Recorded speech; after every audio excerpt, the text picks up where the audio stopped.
Glad to see you again, builders. Today we'll demonstrate how laws and research will impact the way your city evolves. Since the last showcase episode, we worked on updating the lighting and color grading. All the footage you see in this video is from an older build, but let's take a short glimpse at how the game looks right now.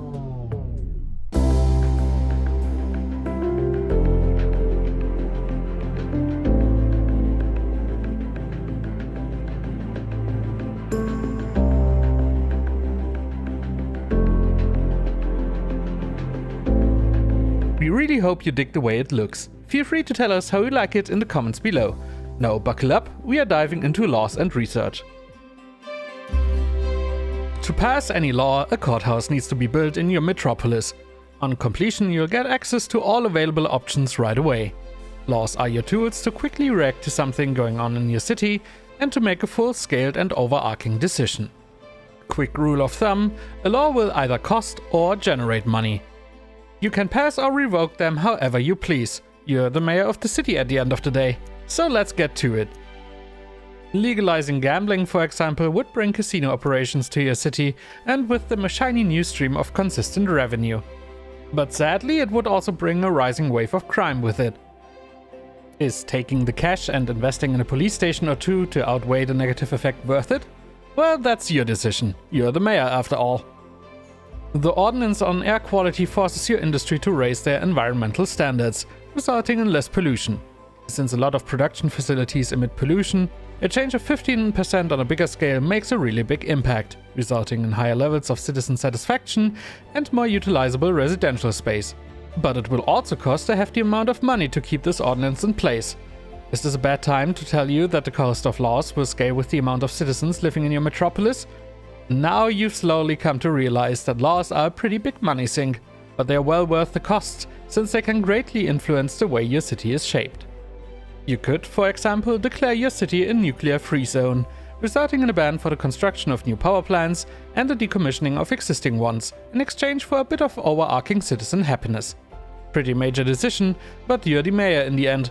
Now you have the choice between less effective renewable energy sources or some based on fossil fuels that will cause pollution during their operations. Alternatively, you could research new ways of energy production. Put your research center down in order for your scientists to start working. To conduct research on new topics, research points are required. Those automatically accumulate whenever your city reaches a new milestone. Each milestone is tied to a specific number of citizens of one tier living in your city. Unlocking a milestone will give you access to new buildings, features, and of course research points.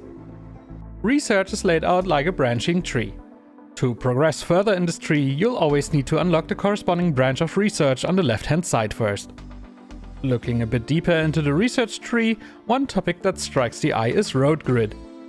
Placing a road opens up new space for buildings. Always 5 squares deep, respectively 6 for super big roads.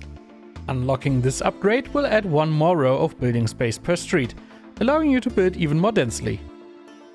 Having this technology available will entirely change how you lay out your city. At the end of each branch, mighty technologies wait for you to be researched and unlocked. One of those technologies is the fusion power plant. Wait, weren't we looking for a suitable replacement for the decommissioned nuclear plants? Fusion energy doesn't cause any pollution, is very efficient and would also not be affected by our laws already set in place. Time to savor the sweet fruits of scientific research by building it, giving our city a big boost in energy.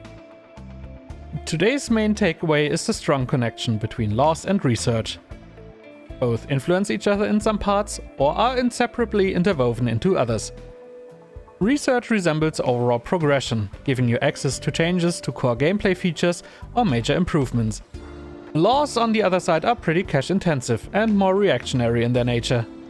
That's it for this episode, builders. Thank you for watching this video until the end and believing in this project as much as we do. Highrise City is up on Steam, and we'd appreciate it if it could get a place on your personal wishlist.